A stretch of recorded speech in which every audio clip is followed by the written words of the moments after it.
नमस्कार। राज्य शिक्षा शोध एवं प्रशिक्षण परिषद बिहार पटना में आपका स्वागत है। बच्चों, आज की कक्षा में हम लोग वर्ग 11 के भूगोल विषय के अंतर्गत अध्याय 2 की चर्चा करेंगे, जिसका शीर्षक है भारत, संरचना एवं भूआकृति विज्ञान। दरअसल इस अध्याय के अंतर्गत हम लोगों ने पिछले 2 कक्षाओं में इसके कई विषय वस्तुओं की चर्चा की है। हम लोग इस अध्याय के अंतर्गत चर्चा कर रहे हैं कि भारत की भौतिक इकाइयाँ जो भारत के अलग अलग क्षेत्रों में अपनी एक विशेष पहचान रखती है, उसके विशेषताओं की चर्चा हम लोग कर रहे हैं, जिसके अंतर्गत हम लोगों ने देखा था कि भारत के विभिन्न भागों की जो भौतिक विशेषताएं हैं, उसके आधार पर भारत को अनेक भौतिक इकाइयों में बांटा गया है। और इस अध्याय के अंतर्गत हम लोगों ने चर्चा किया है कि भारत के विभिन्न भौतिक इकाइयों में से उत्तर स्थित हिमालय पर्वतीय क्षेत्र, इसके दक्षिण में स्थित प्रायद्वीपीय पठारी क्षेत्र और इन दोनों के मध्य स्थित विस्तृत समतल संरचना, जिसे मध्यवर्ती मैदान कहा जाता है, जिसकी हम लोगों ने विस्तृत चर्चा की है। बच्चों, आज की कक्षा में हम लोग भारत के एक महत्वपूर्ण भौतिक इकाई, जिसे भारत का मरुस्थल कहा जाता है, इसकी हम लोग चर्चा करेंगे। बच्चों, आप लोगों ने नाम सुना होगा कि भारत के उत्तरी पश्चिमी क्षेत्र में एक विशाल मरुस्थलीय क्षेत्र है, जिसे थार मरुस्थल कहा जाता है। दरअसल यह जो मरुस्थलीय क्षेत्र है, यह अपने आप में बहुत ही महत्वपूर्ण विशेषता रखता है। तो इस मरुस्थलीय प्रदेश की हम लोग आज विस्तृत चर्चा करेंगे। तो बच्चों, सबसे पहले हम लोग देखते हैं कि भारत के मानचित्र पर यह जो भारत का मरुस्थलीय क्षेत्र है, इसकी स्थिति कहाँ पर है। इस मानचित्र में बच्चों आपको दिखाई पड़ रहा होगा कि भारत का जो उत्तरी पश्चिमी क्षेत्र है, वहाँ पर भारतीय मरुस्थल है और यह जो इसकी सीमा है पूर्वी, वह अरावली पर्वत से निर्धारित होती है। अर्थात भारत के उत्तरी पश्चिमी क्षेत्र में जो अरावली पर्वत है, उस पर्वतीय क्षेत्र के पश्चिम और उत्तर पश्चिम का जो क्षेत्र है, वह विस्तृत मरुस्थलीय क्षेत्र है। तो बच्चों, यह जो मरुस्थलीय क्षेत्र है, सबसे पहले हम लोग इसके विशेषताओं को विस्तार से चर्चा करें तो पहले यह समझ लेते हैं कि आखिर यह क्षेत्र जो है किस तरीके से मरुस्थलीय क्षेत्र के रूप में विकसित हुआ। बच्चों, हम लोगों ने पिछली कक्षाओं में चर्चा किया है कि यह जो हमारा भारतीय भूभाग है, भारतीय क्षेत्र है, वह आज से करोड़ों वर्ष पहले हमारी धरती के दक्षिणी भाग में स्थित था और वहाँ से यह धीरे धीरे उत्तर की तरफ खिसकता हुआ वर्तमान स्थिति तक पहुँचा है। तो यह जो मरुस्थलीय क्षेत्र है, इसकी जो जलवायु विशेषताएं हैं, वह जुड़ी हुई है भारत की जलवायु से। तो मरुस्थल का विकास कैसे हुआ, इसको समझने के पहले हम लोग थोड़ा सा इसके जलवायु परिस्थितियों के बारे में समझते हैं। बच्चों, हमारा जो देश है, इसमें मानसूनी जलवायु है और इस मानसूनी जलवायु के अंतर्गत अलग से एक अध्याय है, जिसमें हम लोग विस्तार से भारतीय मानसून की चर्चा करेंगे। लेकिन फिलहाल संक्षिप्त रूप में यह जानना जरूरी है ताकि यह समझ सकें कि मरुस्थल का विकास कैसे हुआ। दरअसल हमारे देश में जो मानसूनी हवाएं हैं, जिसके कारण हमारे देश में वर्षा होती है, वह 2 दिशाओं से प्रवेश करती हैं। एक है अरब सागर का क्षेत्र और दूसरा है बंगाल की खाड़ी का क्षेत्र। और इन दोनों दिशाओं से जो समुद्री हवाएं प्रवेश करती हैं, उसी के कारण हमारे देश में वर्षा होती है। लेकिन यह जो विशेष एक क्षेत्र है, जिसे भारतीय मरुस्थल कहा जाता है, इस जगह पर जो बंगाल की खाड़ी की तरफ से हवाएं जाती हैं, वह पश्चिमी क्षेत्र तक पहुंचते पहुंचते उस क्षेत्र की जो नमी है, वह पूरी तरह से खत्म हो जाती है और जिसके कारण वहां पर बंगाल की खाड़ी की हवाओं से वर्षा नहीं होती है। ठीक उसी प्रकार जब अरब सागरीय क्षेत्र की हवाएं जब प्रवेश करती हैं, तो इन हवाओं को रोकने के लिए किसी भी प्रकार की बाधा वहां पर नहीं होती है। दरअसल अरावली पर्वत की जो स्थिति है, वह इन्हीं हवाओं की दिशा में है, जिसके कारण इन हवाओं को यह पर्वतीय श्रेणी नहीं रोक पाती है, जिसके कारण दोनों में से किसी भी मानसूनी हवाओं के द्वारा हमारे इस क्षेत्र में वर्षा नहीं होती है, जिसके कारण यह जो मरुस्थलीय क्षेत्र है, यह बहुत ही निम्न वर्षा का क्षेत्र है।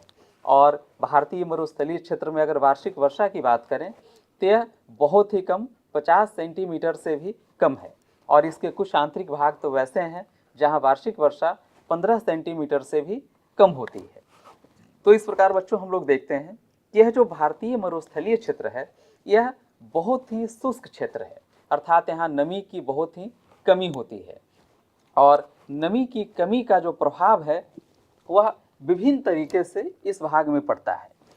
दरअसल जिस क्षेत्र में नमी की अत्यधिक कमी होगी, सबसे पहला प्रभाव क्या होगा कि उस जगह पर वनस्पति की कमी होगी, और इसी कारण से यह पूरा का पूरा जो मरुस्थलीय क्षेत्र है लगभग वनस्पति विहीन क्षेत्र है।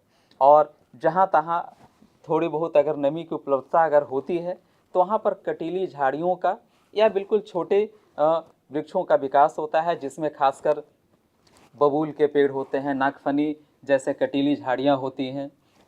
बच्चों, आपको स्क्रीन पे एक इमेज दिखाई दे रहा होगा, इसमें आप देख रहे हैं कि पूरा का पूरा यह जो मरुस्थलीय क्षेत्र है इसमें विशाल मात्रा में बालू के ढेर जहाँ तहाँ दिखते हैं, और इसमें जो एक निश्चित आकृति बनी हुई आपको दिखाई पड़ रही होगी, यह दरअसल इस क्षेत्र में बहने वाली हवाओं के द्वारा एक निश्चित क्रम में जो वहाँ के रेत कणों को सजाया जाता है उसके द्वारा बनी हुई आकृतियाँ हैं।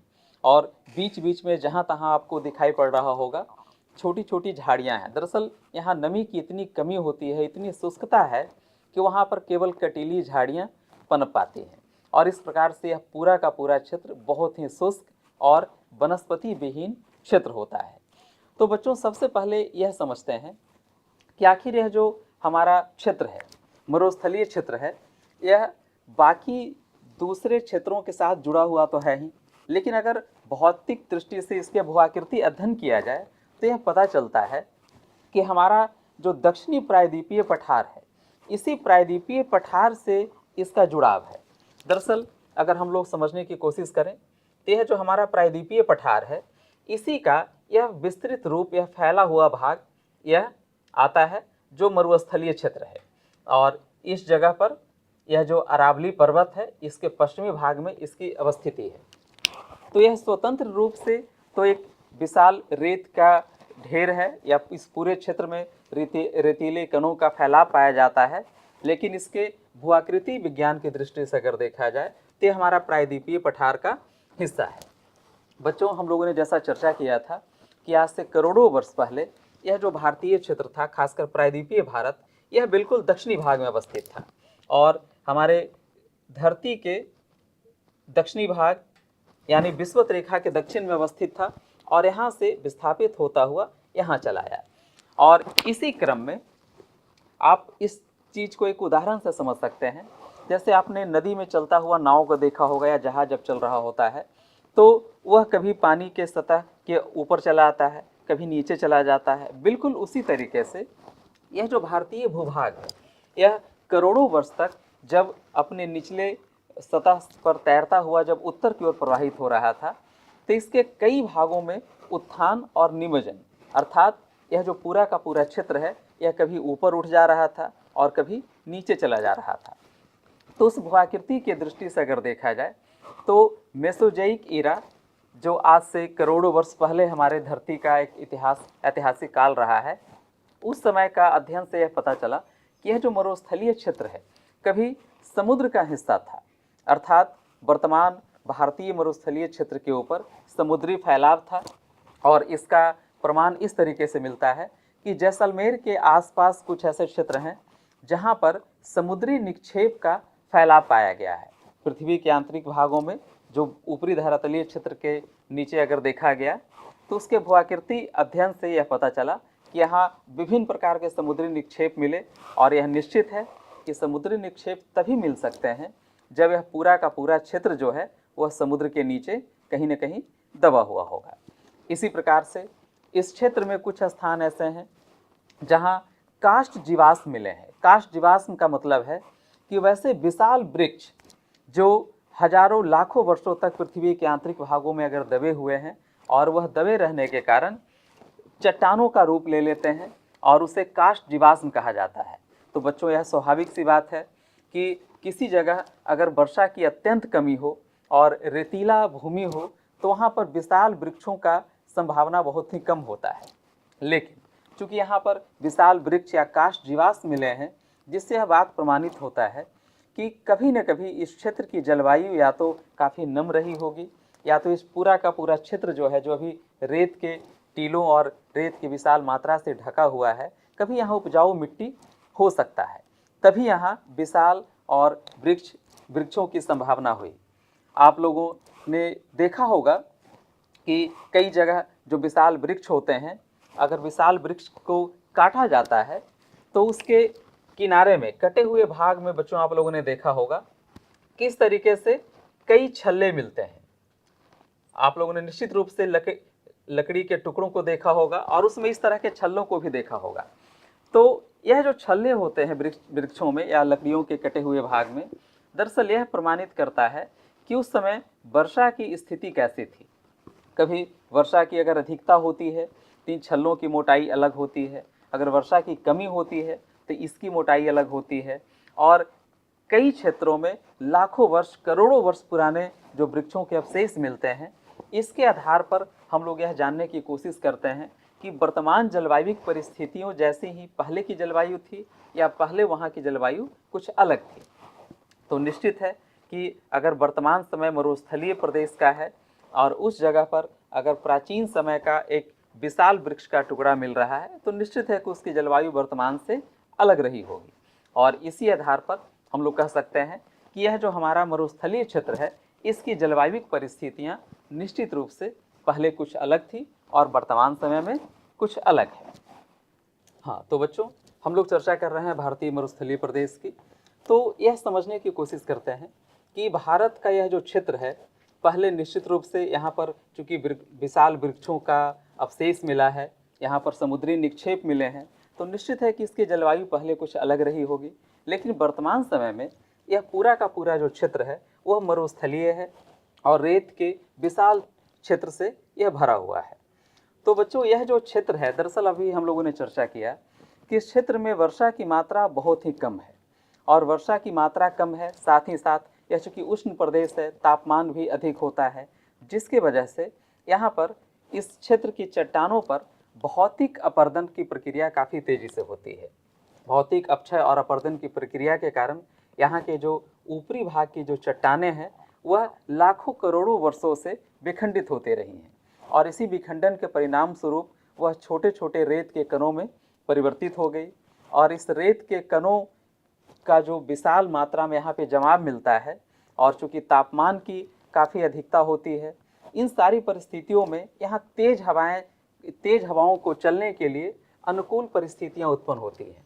और इसी तरीके से जब तेज हवाएं चलती हैं तो यह जो रेत के कण होते हैं वह काफ़ी तेज़ी से इसके साथ उड़ते रहते हैं और इसका प्रभाव यह होता है कि जिस तरीके से एक सैंड पेपर आप लोगों ने देखा होगा कि किसी भी सतह को अगर सैंड पेपर से घिसा जाता है तो वह बिल्कुल चिकना हो जाता है, बिल्कुल उसी तरीके से जब तेज गति से चलने वाली वायु के साथ जो रेत के कण होते हैं वह जब उड़ते हैं तो उस रास्ते में पड़ने वाले जितनी भी भू-आकृतियाँ होती हैं उनको घिसती हैं, काटती हैं और उसको एक नया आकृति प्रदान करती हैं।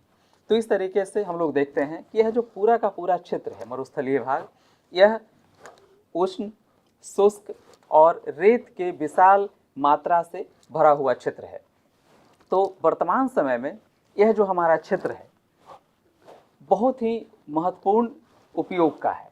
दरअसल बच्चों आप लोगों को जानकर हैरानी होगी कि आज से लाखों हजारों वर्षों तक यह पूरा का पूरा जो क्षेत्र है मरुस्थलीय क्षेत्र, न केवल भारत में बल्कि वैश्विक स्तर पर उपेक्षित रहा था और इसका इस्तेमाल बहुत ही कम हो रहा था।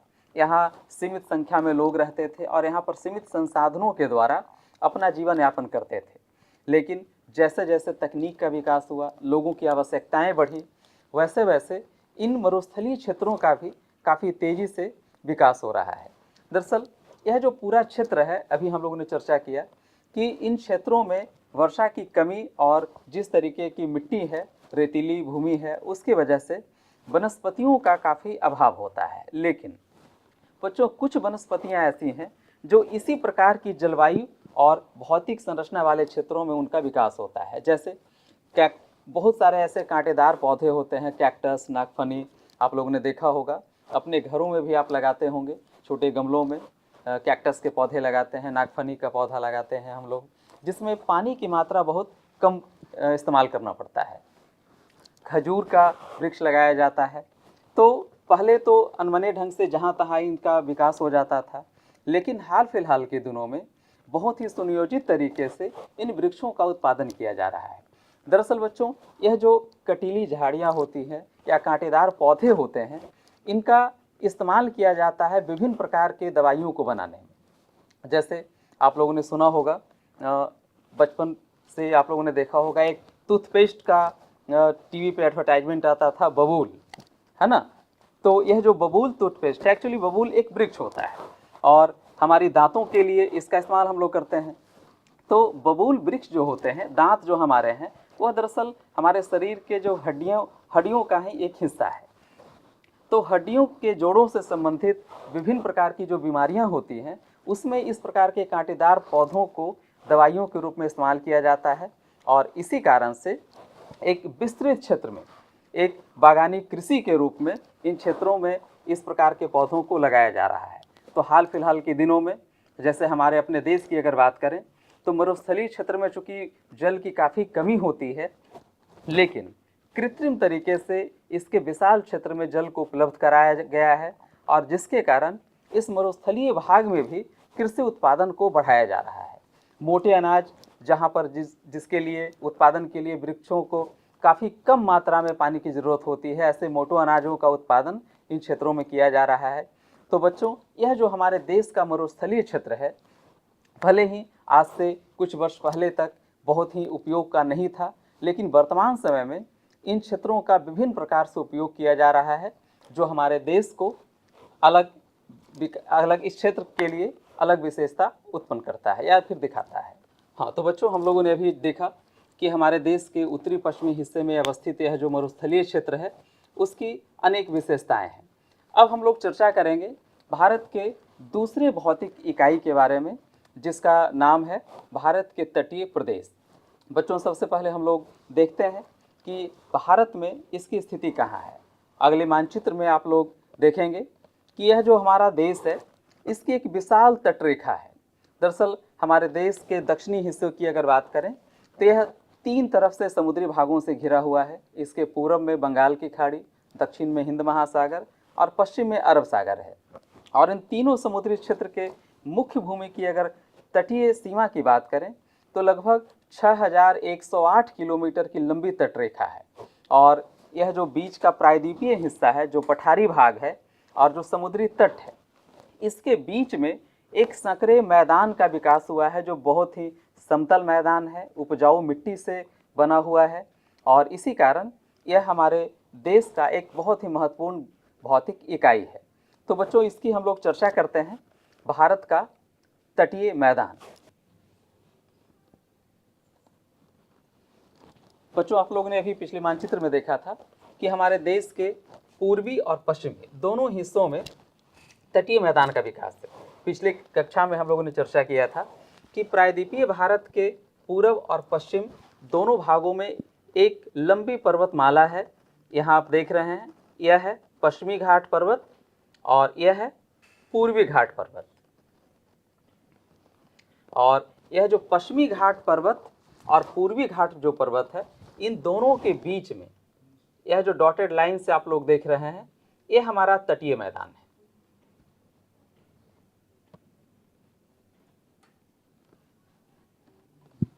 तो बच्चों, यह जो हमारे देश के दोनों भागों में पूर्व और पश्चिम के हिस्सों में बना हुआ जो तटीय मैदान है, इसकी अपनी विशेषताएं हैं और इनकी विशेषताओं से संबंधित बहुत सारे प्रश्न आप लोगों को जानने चाहिए, पूछे जाते हैं परीक्षा में। तो इसकी चर्चा करते हैं। यह जो हमारा तटीय भाग है, जो पूर्व और पश्चिम 2 भागों में बटा हुआ है, और इसी आधार पर इसे क्रमशः हम लोग पूर्वी तटीय मैदान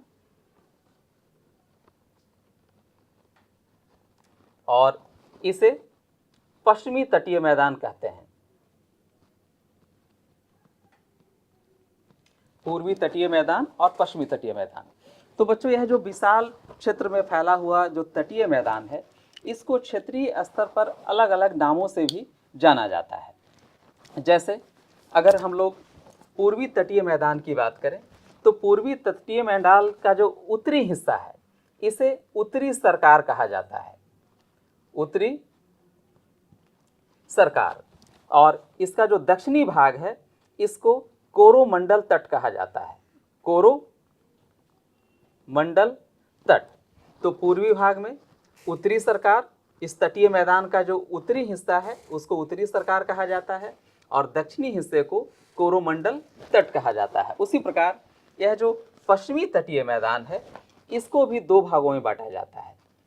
इसका जो उत्तरी भाग है इसको कोंकण तट कहा जाता है और इसका जो दक्षिणी हिस्सा है इसको मालाबार तट कहा जाता है, जिसका फैलाव खासकर केरल में है। तो इस तरीके से पूर्वी और पश्चिमी तटीय मैदान है वह चार क्षेत्रीय नामों से जाना जाता है: उत्तरी सरकार, कोरोमंडल, मालाबार और कोंकण। अब इन तटीय भागों की विशेषताओं की चर्चा करते हैं। कुछ सामान्य से बिंदु हैं, सबसे पहले इसको समझ लें। बच्चों, यह जो हमारे देश का तटीय मैदान है इसमें खासकर जो पूर्वी तटीय मैदान है जो बंगाल की खाड़ी की तरफ है, बंगाल की खाड़ी, तो इस तरफ का जो तटीय मैदान है वह तुलनात्मक दृष्टि से अधिक चौड़ा है और जो पश्चिमी तटीय मैदान है वह काफ़ी संकरा है। तो आखिर पूर्वी तटीय मैदान की चौड़ाई अधिक होने का क्या कारण है और पश्चिमी तटीय मैदान आखिर संकरा क्यों है, इस चीज़ को पहले हम लोग समझते हैं। बच्चों, हम लोगों ने पिछली कक्षा में चर्चा किया था कि यह जो भारत का प्रायद्वीपीय भाग है, जो दक्षिणी हिस्सा है, इसका एक सामान्य सा जो झुकाव है यह पश्चिम से पूरब की तरफ है, इस तरीके से। और इसी कारण से इस प्रायद्वीपीय भारत में जितनी भी नदियां बहती हैं वह पश्चिम से पूरब की तरफ बहती हैं। अर्थात इस क्षेत्र में, प्रायद्वीपीय भारत में बहने वाली जो अधिकांश नदियां हैं वह बंगाल की खाड़ी की तरफ गिरती हैं। जैसा आप लोगों ने देखा होगा मानचित्र में कि कई बड़ी बड़ी नदियां दक्षिण से अगर चलें तो यहाँ पे कावेरी नदी है, कृष्णा नदी है, गोदावरी है, ये सारी बड़ी बड़ी जो नदियां हैं वह पश्चिम से बहते हुए पूरब की तरफ आती हैं। और जब पूरब की तरफ इतने लंबे क्षेत्र से प्रवाहित होते हुए जब नदियां बहती हैं तो निश्चित है उसके साथ विशाल मात्रा में मलबा होगा। और यह जो मलबा होता है, जब ये नदियां समुद्र में मिलती हैं तो समुद्र में गिरने के साथ ही नदियों का ढाल काफ़ी कम होता जाता है और जिसके कारण उसके साथ जो लाए हुए मलबे होते हैं वह नदी के किनारों पे, जहाँ पे यह समुद्र में मिलता है उसके किनारे पर यह निक्षेपित होने लगता है, जिसके कारण वह धीरे धीरे पूरा का पूरा जो समुद्री क्षेत्र है वह मलबा से लगातार भरता रहता है। और इसके कारण पूर्वी हिस्से में जितनी भी नदियाँ गिरती हैं उन नदियों के द्वारा विशाल बड़े बड़े डेल्टाओं का निर्माण किया जाता है और जिसके कारण यह जो पूर्वी तट है वह क्रमशः चौड़ा होता चला जा रहा है। एक यह विशेषता है। दूसरी, तमिलनाडु और उड़ीसा, ये दो ऐसे राज्य हैं जिसके समुद्री क्षेत्रों में कई स्थानों पर ऐसा मिला है, हम लोगों को जानकारी मिली है इसके भूगर्भीय अध्ययन से, कि उस क्षेत्र का उत्थान हुआ है। और इस क्षेत्र के उत्थान होने के कारण चूँकि जो हिस्से पहले समुद्र के काफ़ी गहराई में डूबे हुए थे वह बाहर निकल आए हैं, तो निश्चित है कि वह तटीय मैदान का हिस्सा बन गया है और इन सभी कारणों से यह जो तटीय मैदान है वह चौड़ा हो गया है। अभी हम लोगों ने बच्चों चर्चा किया था कि पृथ्वी का प्रत्येक भाग जो है वह संचालित हो रहा है, एक जगह से दूसरी जगह उसका मूवमेंट हो रहा है और इसी मूवमेंट के क्रम में वह जो क्षेत्र है उसके बहुत सारे भूभाग कभी कभी अपने वर्तमान स्थिति से ज़मीन के नीचे चले जाते हैं और कुछ जो निचले क्षेत्र में अवस्थित क्षेत्र हैं वह उनका उत्थान हो जाता है और वह बाहर चले आते हैं। तो जो पूर्वी तटीय भाग है इसके कई स्थानों पर समुद्र में जो क्षेत्र पहले डूबे हुए थे वह बाहर निकल आए हैं, जिन सभी कारणों से यह पूरा का पूरा जो पूर्वी तटीय मैदान है वह कुछ चौड़ा हो गया है। लेकिन अगर हम पश्चिमी तटीय मैदान की बात करें तो पश्चिमी तटीय मैदान संकरा है और इसका कारण क्या है? अभी बिल्कुल हम लोगों ने जिस तरीके से चर्चा किया कि कुछ क्षेत्र ऊपर उठ जाते हैं और कुछ क्षेत्र नीचे धंस जाते हैं। आगे की कक्षाओं में हम दूसरे अध्यायों में हम लोग चर्चा करेंगे, खासकर भौतिक भूगोल में भ्रंशन की। दरअसल हमारी जो धरती है, हमारी धरती का जो बाहरी सतह है उसमें कई प्रकार की पृथ्वी के आंतरिक भाग से निकलने वाली कुछ आंतरिक शक्तियाँ होती हैं और कुछ वायुमंडलीय, जिसको बाह्य शक्तियाँ बोलते हैं, उसके द्वारा लगातार बदलाव होता रहता है। और इन्हीं बदलाव के क्रम में क्या होता है कि पृथ्वी का बाहरी जो स्वरूप है वह चेंज होता रहता है। और बच्चों, यह जो पृथ्वी का आंतरिक भाग है, खासकर यह जो पश्चिमी तट का पश्चिमी किनारा है, इसमें भ्रंशन की क्रिया दिखाई पड़ती है। भ्रंशन की क्रिया हुई है। भ्रंशन क्या होता है इसको संक्षेप में आप लोग समझ लें भौतिक भूगोल की कक्षा में विस्तार से हम लोग इसकी चर्चा करेंगे। दरअसल यह कोई क्षेत्र होता है और इस क्षेत्र में अचानक कहीं क्रैक हो, दरार उत्पन्न हो जाए और इसके सहारे यह पूरा का पूरा जो भाग है यह नीचे की ओर शिफ्ट हो जाता है। अभी यह कहाँ था? यहाँ था, लेकिन यहाँ से यह शिफ्ट होके कहाँ चला गया? यहाँ चला गया। ठीक है, एक्चुअली इस जगह पर जिस प्रकार की संरचना होगी उसी प्रकार की संरचना आपको यहाँ मिलेगी। जैसे आप उदाहरण से समझ सकते हैं कि यह दोनों मेरा हाथ जुड़ा हुआ है और इसके ऊपर की संरचना बिल्कुल एक जैसी है, लेकिन किसी कारण से इसका आधा हिस्सा टूटकर नीचे चला गया। तो जब यह नीचे जाएगा तो निश्चित है कि यहाँ की संरचना और यहाँ की संरचना दोनों बिल्कुल एक जैसी मिलेगी। बिल्कुल उसी तरीके से यह जो पश्चिमी भाग है, यह इसका किनारा काफ़ी चौड़ा था, लेकिन इसका पश्चिमी भाग अचानक समुद्र के नीचे सबमर्ज हो गया है, वह नीचे उसका निमज्जन हो गया है, वह नीचे की ओर डूब गया है, जिसके वजह से ये पश्चिमी जो तट है वह अचानक संकरा हो गया है। हाँ, तो बच्चों हम लोगों ने देखा कि किस तरीके से जो पश्चिमी तट है उसका पश्चिमी भाग वह समुद्र में डूबा है, जिसके वजह से उसके जो तट हैं काफ़ी सक्रिय हो गए हैं। तो बच्चों आज की कक्षा को हम लोग यहाँ समाप्त करते हैं और इस कक्षा के बचे हुए बिंदुओं की चर्चा हम लोग अगली कक्षा में करेंगे। तब तक के लिए धन्यवाद।